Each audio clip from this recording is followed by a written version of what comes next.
When a nasty flu struck California's Atascadero State Hospital, Dr. John Cannell made an interesting discovery. I know my patients were exposed to influenza, but none of them got sick. Why? One reason could be that 30 of Cannell's patients had been given vitamin D on a regular basis.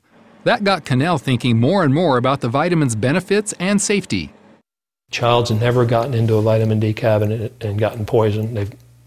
That's happened hundreds of thousands of times with Tylenol or aspirin or other things.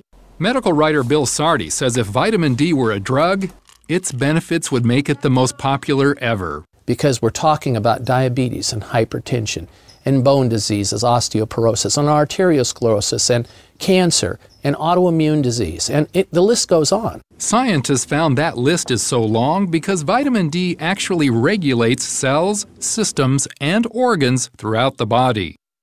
It works by turning your genes on and off, very, very basic function. So that's a very important fact about vitamin D that distinguishes it from any other vitamin. It's a steroid hormone. It's in a class by itself. A major question and area of controversy regarding vitamin D is sun exposure.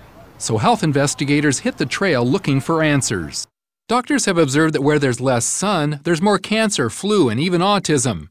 For instance, there's more of these diseases in winter, which has less sunlight.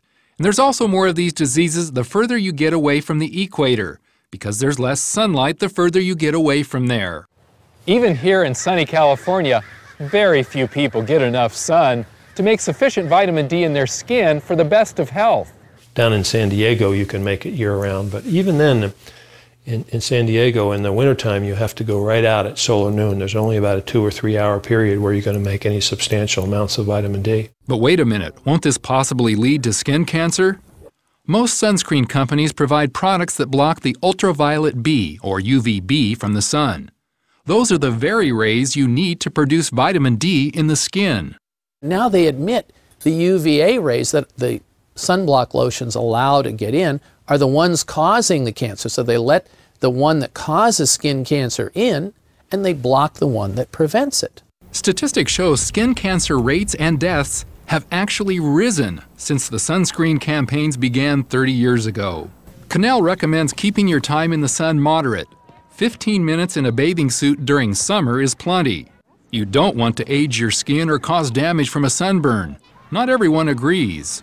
The American Academy of Dermatology website finds it appalling that anyone in good conscience could make the claim that intentional sun exposure for any length of time is beneficial. Then there's the issue of darker skin, which naturally screens out more of the UVB rays that make vitamin D. Their blood levels of D are about half that of lighter skinned people, making a connection with the diseases that shorten their lives. Heart disease and hypertension and stroke and cancer are the same diseases that have been associated with vitamin D deficiencies. So it may not be surprising that vitamin D deficiency affects as much as 3/4 of the populace, especially as winter takes its toll on vitamin D levels.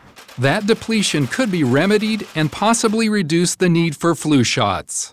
Vitamin D activates your immune system, causes something to be formed called little peptides that kill bacteria and viruses without antibiotic resistance, without side effects. We can use it in very young infants and pregnant moms. And not only help fight osteoporosis, but strengthen teeth as well. Instead of using fluoride to harden our teeth so there's no soft spots where the acids can then eat into our teeth and cause dental decay, we can use vitamin D. It's more appropriate, it's more natural. And D appears to boost athletic performance. There's just clear evidence, especially in the German literature, of choice reaction time, balance, muscle strength, endurance, all improve with vitamin D. Which may explain why senior citizens on vitamin D are less likely to fall and hurt themselves. And cancer? Sardi says in a new book that a major reason not to be so fearful about the disease is vitamin D. A key U.S. study in June found it provided a 60% reduction in cancers. Canadian Cancer Society immediately told all of their citizens, begin supplementing with at least 1,000 units of vitamin D. American Cancer Society, mum's the word. In fact, here is video of how vitamin D helps zap cancer cells, like the one to the right of the arrow. But 2 weeks ago, the National Cancer Institute released a study indicating vitamin D doesn't do much against cancer deaths. NCI normally prefers the type of study done in June, but Cannell says this new study fits their bias against vitamin D. Even at that, the new study did show the vitamin's effect on the number 2 cancer killer. The people with the highest levels had 4 times less colon cancer than the people with the lowest levels. I think that's pretty important. So what's the best way for you to get the vitamin D you need?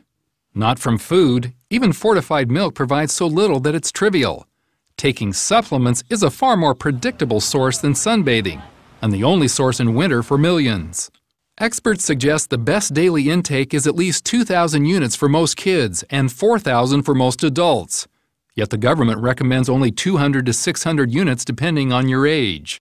Just the whole thing, when you think about it, is just patently absurd. And the government's been recommending this now for 10 years, and they refuse to change they refuse to even look at the science. Cannell says he and his wife have taken as much as several 100,000 units for a few days when fighting off colds or flu. His usual daily dose is 5,000 units, a dozen times what the government recommends for him. He finds it a religious connection. Here, the Lord is saying that there's a system that makes this much vitamin D this quickly, thousands of units a day from sun exposure. And here's a government over here saying you only need a couple of 100 units a day. So you can sort of ask yourself, who do you want to believe, God or the government? Galen Tethrow, CBN News.